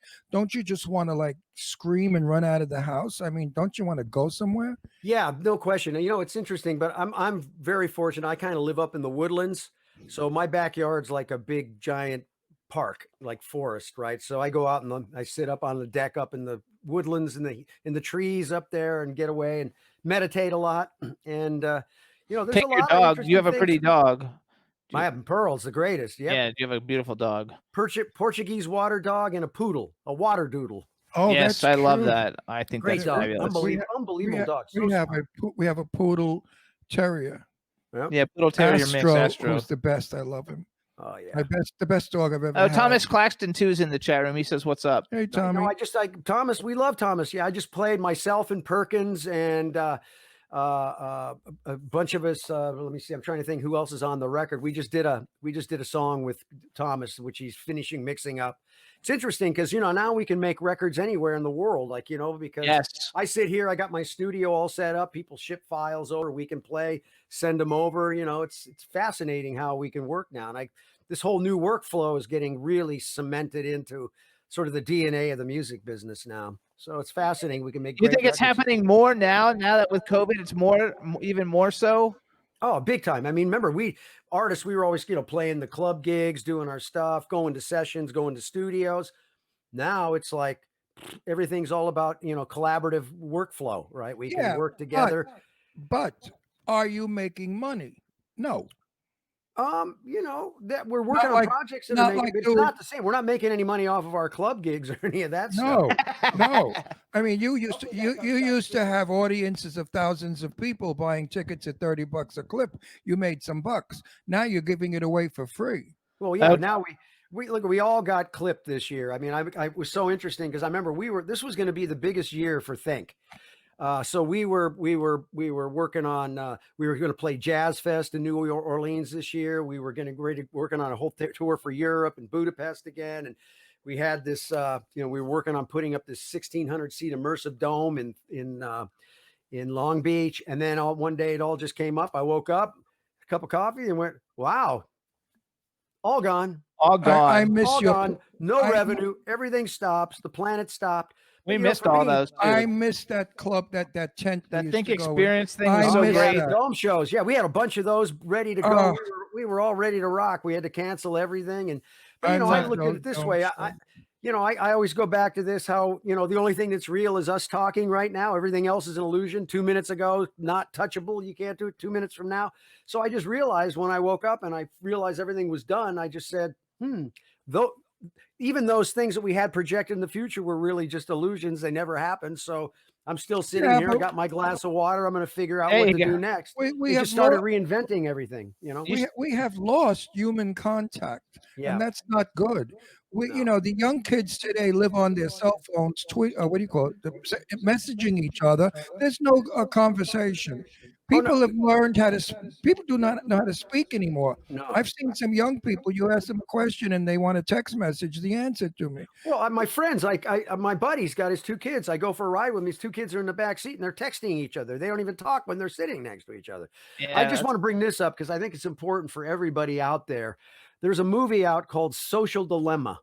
It's on Netflix. It's really important for everybody out there to see. And especially if you have kids, you need to understand what social media, what's going on. In this movie, it came out and it's really about basically a bunch of guys at work that were the founders of, that worked on all the engineering for Twitter and Facebook and all that. And they won't put their kids on social media. And they go through how social media works.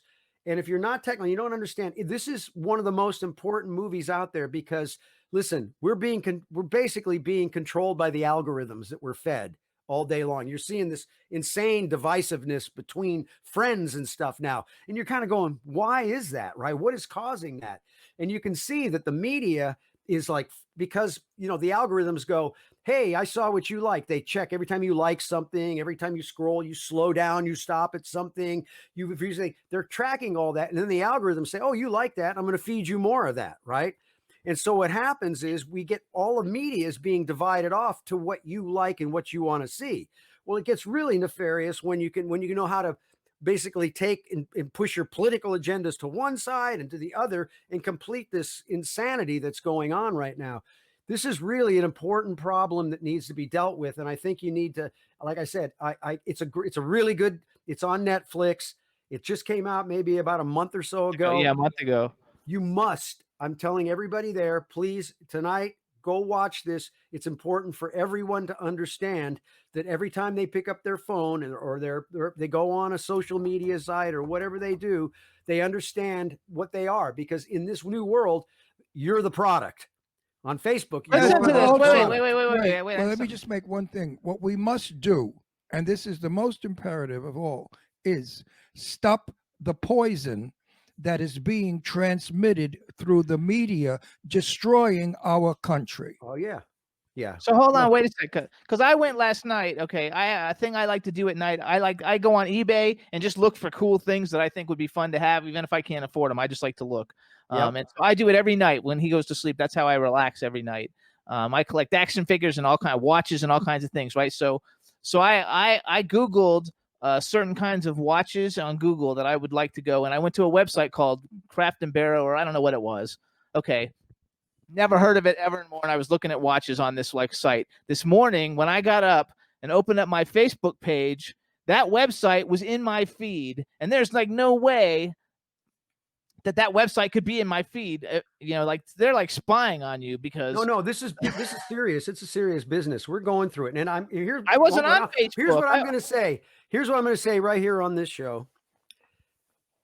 Folks, everybody out there, if you have not really been aware and can free think, get ready. The world is about to see something that we have never seen in our entire lives. We're about to witness something that is going to be so extraordinary and so mind-blowing, and it's going to blow the roof off of all this stuff that's going on like you cannot even believe. So I'm saying, everybody, brace yourself. I said it here. I'm not going to talk about it, but you're about to see something that's going to be so globally, worldwide thing that's going to happen. And it's going to get bumpy, boys and girls. It's going to be. I go on eBay. Wait, let me finish. Because I go on eBay and look at action figures. But I wanted to continue what Scott was saying. But it does the exact same thing, though. I'll look at action figures on eBay that has nothing to do with Facebook. And the next day, only thing that comes up in my feed for all those ads is action figures. Yesterday, That's Yeah, called well- retargeting. That's a marketing thing. People pay for that service. That's, remember, the new gold is data. That's the new gold standard. Data is gold, because that's how they find the people, target, send you stuff, put things in your face. And it's great to say, hey, I want this type of stuff. I don't want to see stuff that I don't care about. But the problem is it divides the message, and it can start to get very funky, especially because, remember, whoever owns the media controls the people.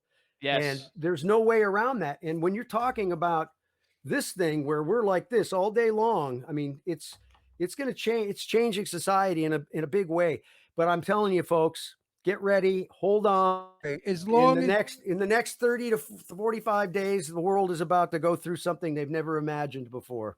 okay, agree. as long as what you're saying preserves our right for freedom of speech and freedom of thought and freedom of choice, I'm with it.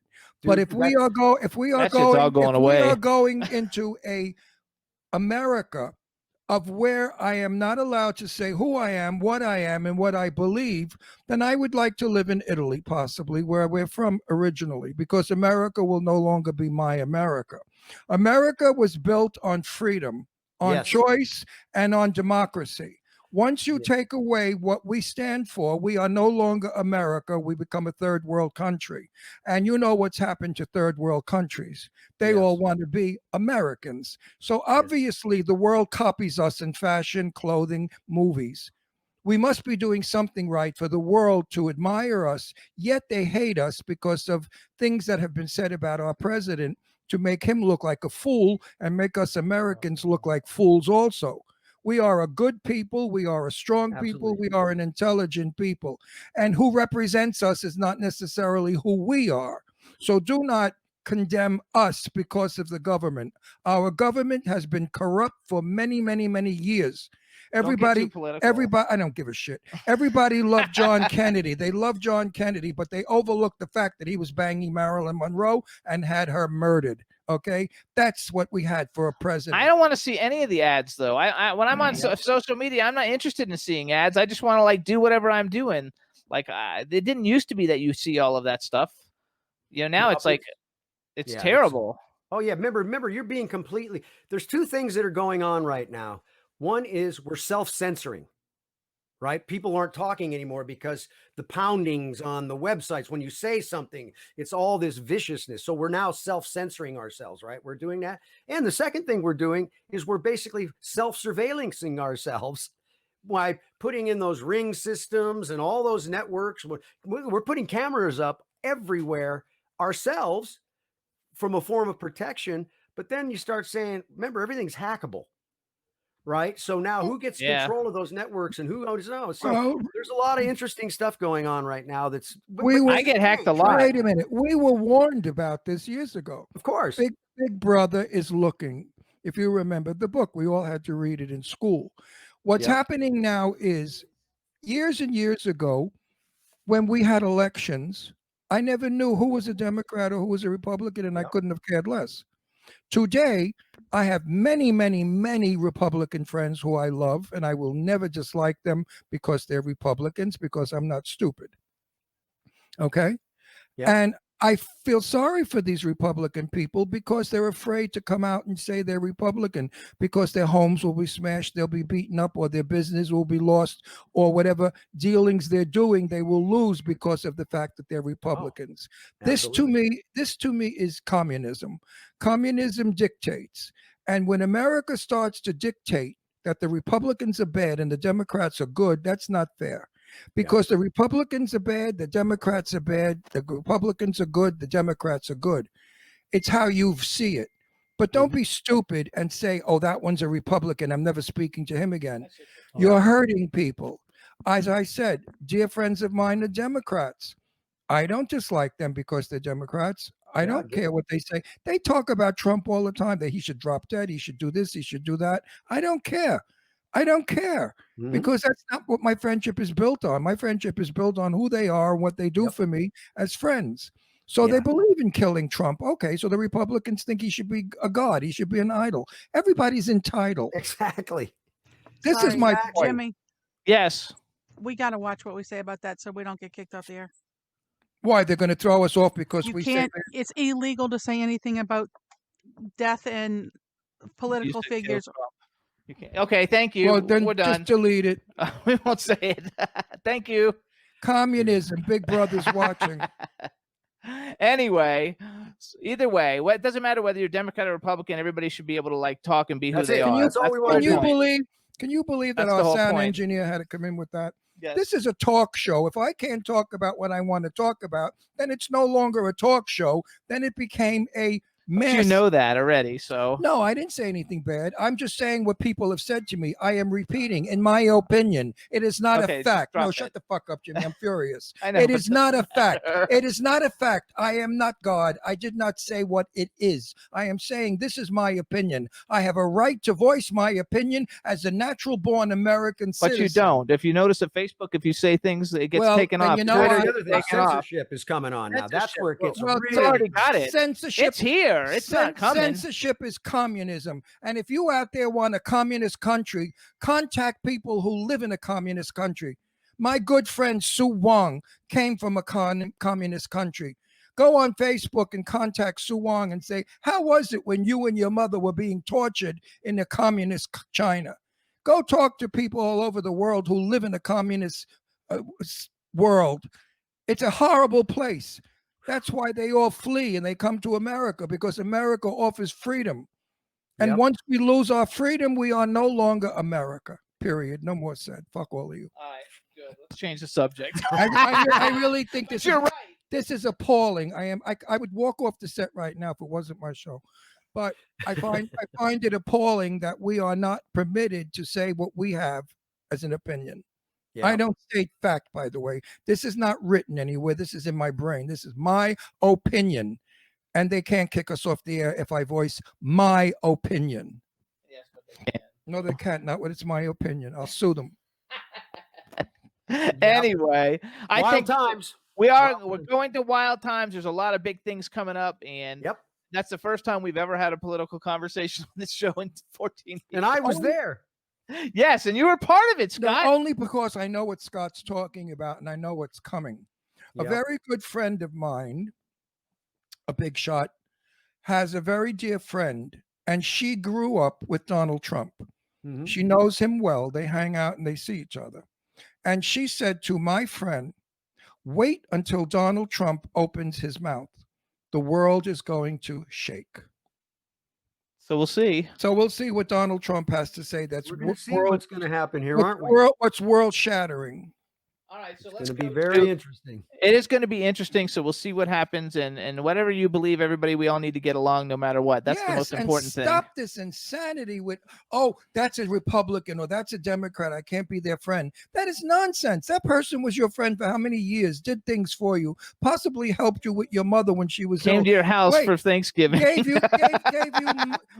loaned you money when you Yep. were broke, loaned you your car. These are what friends do. And then suddenly, because a friend is a Republican, you don't want to be, Democrat. or a Democrat, you don't want to be friends with them. This is what I'm saying is wrong. Yep. Love people for who they are, Absolutely. not for what they think about a friggin' election. That's all. Yeah, and I full mean, if you think about it, it's us Oh, bullshit against them, anyway. right? We've got to, all of us, you, me, all of us, we need to get together, right? And be in unity and figure out.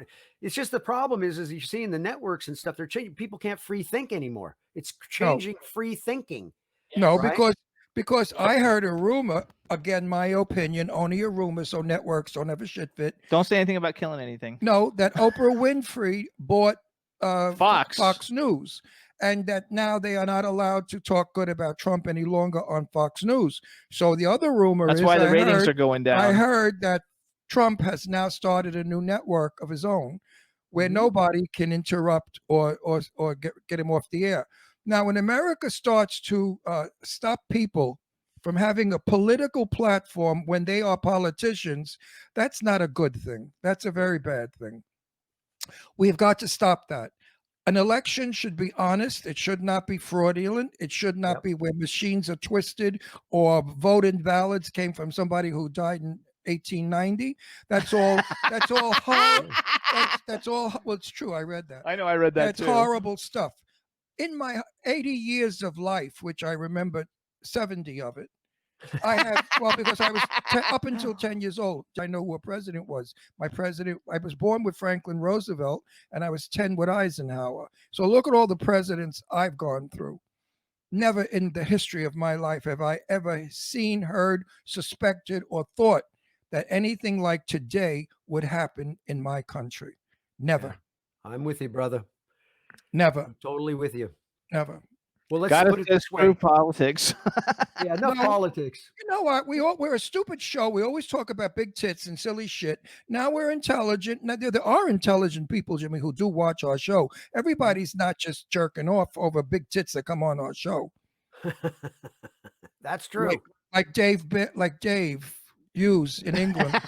He's gone already. Every time one of our sexy girls comes on, he has a nervous breakdown. He gets hot. It's crazy. The crazy old man in England. Yeah. He loves all the sexy broads that come on our show.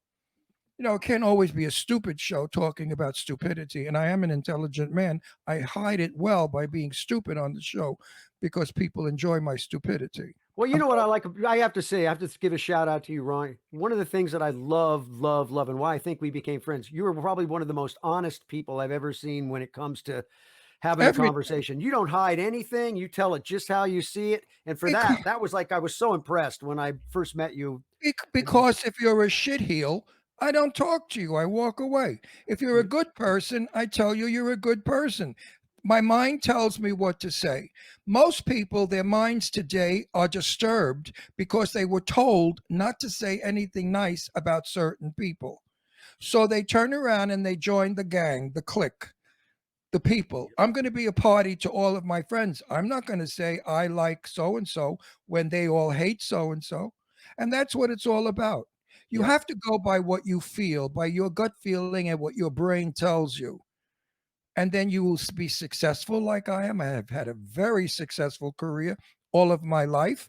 I live well. I've got a wonderful man who's 310 pounds. Says he's 180, 185 now. I have 3 lovely dogs and 2 beautiful women and friends like Scott. Daughters and not women. And friends like Scott Page and my sweetheart Eileen Shapiro, who I love and adore. Everybody likes her. Like she's my sister. I feel like she's my sister. Yep. And next time I do drag, I'm going to borrow her bra. and we have a chat room full of fabulous people who tune in every week that we so appreciate. Yeah, you know what I mean? Life is good. Even though our country is in dilemma, we're still the best out there. I mean, I have cousins in Italy who we've been in contact, and they say, Ron, we understand what you're saying about America, but it's no better in Italy. We have still mafia control over the government, and we have dictatorship here, and they're not happy with it. And people in France, I have friends in Paris, they're not happy with their guy, or woman, whoever it is there. I mean, most of Europe, most of the world is unhappy with the leaders. But you must remember one thing. The leaders are humans. They're people. And they're full of faults. They pee, they shit, and they fart just like you do. They're not gods. And they're full of faults. Not like me. No, I don't. You don't do any of those things. None of those. No. They want to know in the chat room if you miss the fans as much as they miss you, Scott. Everybody says they miss seeing you. And you know what? You know what your wife said about you? At night, you float up to the ceiling and wings come out and a halo over your head, and suddenly there's harp music. That's nice. Yeah, that's what Wayne told me. From the parts. But the fans miss you. No question, missing. I mean, there's really nothing like getting out and playing and being with the people. I mean, that's no question. That's probably the toughest thing of this whole thing. Because before all this, I would try to play at least 3 nights a week. So I'd be in the clubs playing, we do the gigs, and it was just always so much fun. And all the friends and people that came around, all that social. I'm like you, Ron. I'm a social person. I like being around people and hanging out. So yeah, this is definitely a different thing. And I can tell you, we all miss it, all the musicians and players, because, I practice and stuff, but I'm playing with basically a recording or something. It's just not the same as slamming with the guys, playing some tunes and, all that. It's really with a live audience, with a live audience too. Scotty, tell me, what are you playing at Soho's show? We didn't really play on the show. We did just all of us on Think. We did a little video thing that we put together. You for didn't that. blow No, I sound? didn't play. We didn't play anything on this one. No, we were more of a, we were talking heads, so to speak. Oh, The I would have rock and liked. talk show. Oh, It's hilarious. now I'm not gonna I watch. watched it. It was Now I'm not hilarious. gonna watch the show because It's you're not really the playing music. making of our, it was the making of our, our little thing we were trying to put together. It's pretty funny. Actually, somebody in the chat room wants to know if you prefer dive bars or big arenas. Well, hey, that's actually a very interesting question. People always say to me, they say, wow, it must be just unbelievable getting out on that stage and there's 100,000 people or 90,000 or whatever the stadium is. And, it's interesting, the first few times you go do that, it is very interesting and it's, wow, it's cool. But, usually when we're on those big stages, the band's spread out. And when you look out, you can only really see the first few rows of people's faces. And then it just sort of blends into a big like carpet, right? So truthfully, there's nothing like playing in a smaller club. It's funny when we did out with Pink Floyd, we had our band, the Pink Floyd band, we called ourselves the Fishermans. And after we would play a big stadium, the promoter would set it up and we'd go to a club and nobody knew we were coming, right? Right. They just set it up for us and they'd have the gear there and we go in and play. We wouldn't play any Pink Floyd songs. We would play, all rock standards and blues and all that kind of stuff. But those were the most fun because when you're 2-3 feet away from somebody and there's, some beautiful girl in the front row and you're honking her with the saxophone, there's just that interaction that you get. So for me, it's cool to be out in front of the big audiences, but really the most fun I've ever had playing is when a lot of people jammed in a small space and we're all kind of interacting and you can look at people's eyes. I It's the agree with best. you. When I used to do stand up in the clubs, sometimes they'd book a show in a 350, 400 person dining room, where people were eating. You ever hear 400 people banging, clanging? I mean, forget it. I loved jamming like you did. I mean, sometimes I used to go upstairs to downstairs, or all the great clubs in the village back in the 60s, Yep. still in costume from Yep. my show. And I'd sit on the piano and we'd sing songs and we'd do jokes. And it was my best audience and the best time of my life. I loved it. Yeah, The we were playing this great little club called the Killer Yacht Club. In actually, it was one of the rooms in this Killer Shrimp restaurant, and it was one of the best sounding rooms. I mean, it only held like 100 people, but that place would be slamming. That was the most fun. The band sounded great because what happens is those smaller gigs, they force you into being closer together as a musicians. In that feeling, that energy. I mean, there's nothing like it. You It's basically, wonderful. everybody gets on the same wavelength. It's really, for me, it's like feel like you get closer to God, right? Because you get to connect with the source in a sense, right? You also see people's eyes focused on you. Yep. And when you hit the button and the joke works, you see the laughter, and that's the reward for the work. There Yep. was a place in the village years ago, if I'm not mistaken, called the Purple Onion, if I'm correct on the note. This is going way back. I think you weren't even born yet. When we were not hippies, we were beatniks. And it was a beatnik coffee house. Mm-hmm. Of course, everybody smoked pot, so that was just the excuse, was the coffee house. You went in and everybody be smoking joints, and people would get up and do odes. In those days, it was a poem called an ode. Like one guy got up and he Yeah, did like a minute and a half. an ode to an ashtray. It was crazy shit. And then, of course, singers would get up there and guitarists and sax players. And it was probably one of the best shows I've ever seen in my life, the best variety show. Yep. And it was wonderful. I was so young that I glued a fake beard to my chin. I wore a beret and a black T-shirt and had a cigarette holder with a joint in it, right? And I thought I was so cool. What was I, 16, making believe I was 18 to get into the club? But those were the days of innocence and wonderment, and that's how I learned my craft, and that's why I'm not afraid to speak to people, and nor are you afraid to play music to people. We learned the early ways. So Yeah, we've there's got like something too when the band is really rocking. Let's say where what happens when we're playing. You can just play. If your head is someplace else, it's different. You're playing, you're going through it. But when you're getting these places, and if you got a really good band and the rhythm section is killing, that's why I love to play with Steve Perkins so much, because his time is so good and he just lifts the vibe. He's when such we a all great get in drummer. sync, when musically it gets in sync, you can see the audience get in sync at the same time. And it's like Absolutely. you're part of this entire jam. Like we're all in the same wavelength. We're not thinking about, oh, I got my email, what's going on? We're all just connected at that moment to the groove and the music. And that thing is like a high. It's like a high. So we got to go, you guys, because we've only got 1 minute, less than a minute left. So we want to say thank you, Scott Page. Thank you, Martha Wait, I wanna Davis. say something. Thank you, chat room. Scott, in seeing you, You look great. I remember you again, and I miss you. All right. Back Jimmy- at you, buddy. Wait, Jimmy and I go into LA a lot. We've been in Glendale a lot. We've been all over those parts. Next time we go in, we're going to call you, and you and John Wayne should have lunch with us somewhere, and we can see each other at a distance with do a it. mask.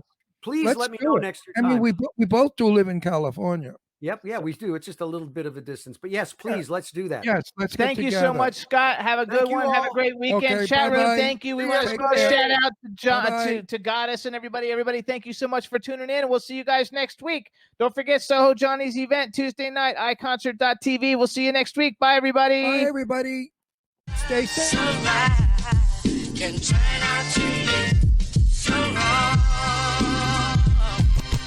Yeah, we in the mix. Yeah, we in the mix. It's another episode. Here we go. The Jimmy Star Show with Ron Russell. Interviewing the hottest, newest, and truest up to date celebrities. Make sure to subscribe so you can get notified weekly. Jimmy Star, he's the king of cool. Ron Russell, he's a gorgeous dude. Chat room is live, and you would be a fool not to vibe with us at the Jimmy Star Show with Ron Russell. Come watch it live on W4CY Radio. Miss some past episodes? Download on iTunes. The Jimmy Star Show with Ron Russell. It's the Jimmy Star Show with Ron Russell. I